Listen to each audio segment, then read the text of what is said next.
What is going on, everybody? Welcome back into another episode of Hoop State Hype with Miles Mastercola. I'm Miles Mastercola. Let's get right into it. So, high school / travel ball, a couple moves in the high school free agency period. Carter Whitt, Leesville Road point guard, announced that he is going to Brewster Academy for his senior year to go play in the NEPSAC. And again, this is something that I've harped on ever since episode 1, is that we're going to see an exodus of kids from North Carolina public school to go to schools where there aren't as many sanctions.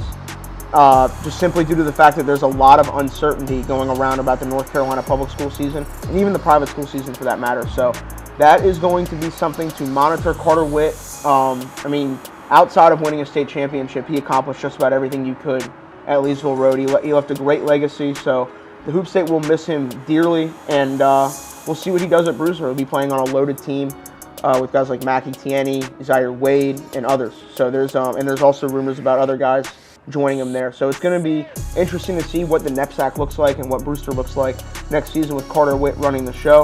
A couple other guys, AJ Smith from Hickory Grove Christian, probably one of the most underrated and underappreciated players in the state, and Jalen Curry from Vance made the move over to Combine Academy. So we're looking at a Combine roster that on paper is the most stacked in the state of North Carolina. They have 11 legitimate Division I prospects. That's something that is very, very seldom seen at the high school level. So Combine is looking to kind of stake their claim in the national discussion with the roster that they have. So you have Jalen Curry, Robert Dillingham, AJ Smith, Omarion Bodrick, Darius Davis, Makai Grant, Pat Wessler. There's so many guys over there. Like, they got a chance to be really, really good on the national scale, assuming we have a season at that level. So that's something to monitor, and that's going to be something that Jeff McGinnis has to manage. Is I have 11 guys that are Division I prospects. How do I find a way to navigate this? I'm sure he's going to do a great job at it, but it's going to be interesting to see how this whole Combine thing works. But they, on paper, they can find a way to buy in. They are going to be incredibly difficult to stop. Another thing, Big Shots had a tournament down in Myrtle Beach this weekend. They're one of the first, at least, companies in our area that are really kind of getting back at it. I believe they're in Charlotte area next week, but I think the story of the weekend from their event was Team Marie Hoops. Thomas Carr, Coach Thomas Carr, he was formerly at UNCW and NC State, a part of the Kevin Keats' staff over there. He put together an AAU team with just dudes like Terquavion Smith, Deontay Green, Ja'Cory Owens, Jacoby Wright, just so many guys that can really, really play. A lot of them will be going back to their normal teams here in the next week or two, but he's still got a really strong group of players. I know he's got Jaquan Moore. Noah Ross is a guy that's emerged as a high major prospect, a 6'7" shooter. So there's a lot going on with this kind of new wave of AAU basketball with no circuits being locked in. A lot of kids are just playing for independent teams, and these kids are playing for, these guys are playing in t-shirts and beating everybody. I know they found a way to beat Garner Road pretty good. We'll talk about them in a second, but for Thomas Carr, like, if you want to cement your status in travel basketball and high school basketball, what a weekend to do it. So shout out to you. Shout out to his daughter, T. Marie, who the team is named after. So we'll see what they play in upcoming events and stuff like that, and who they kind of keep, and maybe some other guys they might bring into the fold. So another team down there that we talked about, I just mentioned Garner Road. They had all 3 age groups down there. I know Josh Short out of Farmville Central put on an absolute clinic in the 15U division, playing above the rim.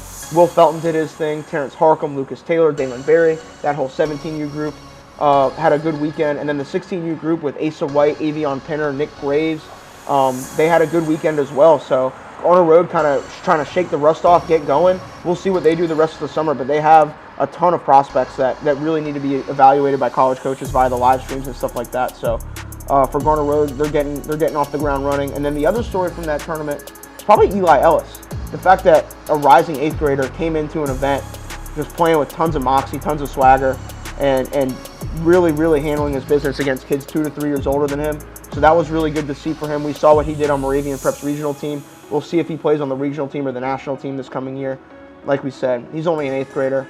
He's incredibly confident. We see that he's developing and getting stronger. So he will be a name to really, really track closely as a potential high-level prospect. Obviously, you don't want to go out on a limb and say anything too early for a kid like that, but my goodness, does that kid have a chance to be special if he continues to work, which I'm sure he will. Moving on to the college aspect of things, college football, we don't really know. I know the Pac-12 and the Big Ten have officially announced that they're going to do conference only. We'll see how that works. I don't think we have a college football season. We'll see the impact that it has on basketball, but to be realistic with you, there's no way that a college football season happens until we get a vaccine. Just a full-scale college football season with all these moving parts, the fact that you have 75 to 100 guys on each individual team just makes things that much more complicated. So college football is going to be nearly impossible. College basketball will be difficult, but it will be possible due to the fact that you only have 10 to 15 guys on a team and 4 to 6 coaches. So hopefully they find a way to make it work, but realistically, don't get your hopes up. There's nobody that loves gambling on a college football Saturday like me, but it's just not going to happen. Unfortunately, I don't think it's going to happen, and we'll see what it does for college basketball. College basketball has a little bit of a looser time frame. The fact that it is a 2-semester sport, so if they needed to start earlier, they could. If they needed to start later, they could. We could see a college basketball season where they start February 1st and they're done at the end of May. We're kind of in unprecedented times here, and we'll see what works. But college football, probably not going to happen, and we're seeing those announcements kind of get brought out here in the woodworks over these next few days.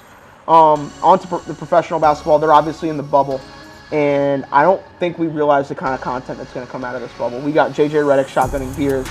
We got Darius Baisley and Paul George fishing. We got reporters coming in. We got girls being asked to come in. I don't know if anybody saw the girl say, "Oh, I already got invited to the bubble. This season's not happening." So keep track of what's going on in the bubble. It's going to be really, really funny kind of watching how these guys spend their time. We saw the meals. There was a hot topic about the meals. Obviously, those are going to get better once the early quarantine period ends. We have guys being tested every day. We got media being tested every day. It's interesting. And another thing going on with the bubble is we've talked about how guys are allowed to have the custom messages on their jerseys. We got Black Lives Matter on the court, and a congressman actually emailed Adrian Wojnarowski saying how, how's the NBA going to white knight for Black Lives Matter when they're not speaking up about what's going on in China. And Adrian Wojnarowski just simply replied with a 2-word answer, you. And he got suspended by ESPN. There's an outcry from that. Personally, I mean, you can't really, I guess I understand what ESPN's saying when you can't tell a congressman to off, but I mean, Wojnarowski's, he's going to do what he wants. He's Woj. He drops bombs. He's the premier reporter in sports. So when you think about the top reporters in sports, you think about Adrian Wojnarowski, Adam Schefter, Pierre LeBrun. Those are the 3. And he can do whatever he wants beyond ESPN. Obviously, he's locked into a contract and he's got to be suspended right now, but we'll see what happens with this. It's going to be interesting. We saw LeBron tweet out free Woj, and the NBA likes to make sure LeBron is taken care of. So we'll see what happens with Woj and how he's able to kind of come out of the suspension and what happens. It'll be interesting to see. But that's it for this episode of Hoop State Hype. We appreciate your time. We appreciate you guys watching. Be sure to subscribe to the Hoop State Network. We got some really exciting live stream content coming to you guys very, very soon when Safina Hoop State AAU stuff gets opened back up here on July 24th. So be sure to stay tuned for that. Buy the t-shirts, subscribe, follow us on all social platforms, and we'll see you guys soon. We appreciate it.